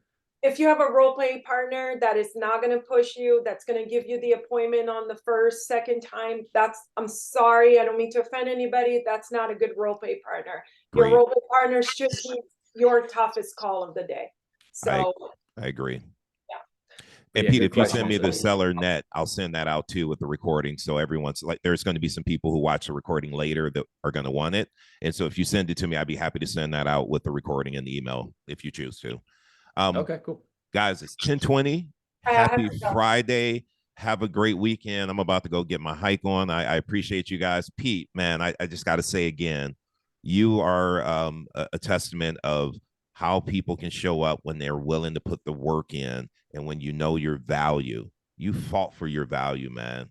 And I was sitting over here looking at Hayes. I don't know if you guys saw me. I'm like, give it to him already. What are you doing? This guy is but I love that you made him work because it shows that we have to be equipped to close multiple times. And Pete, you showed us that, and we all appreciate you. Thank you so much. thank you. Thanks, Pete. Thanks, everyone. Y'all have a good weekend. Be good. Have a good one, everyone. All Bye, right. Sally. I'll see you today. All right. See y'all later. Is Sally frozen? I think so. See y'all. Oh.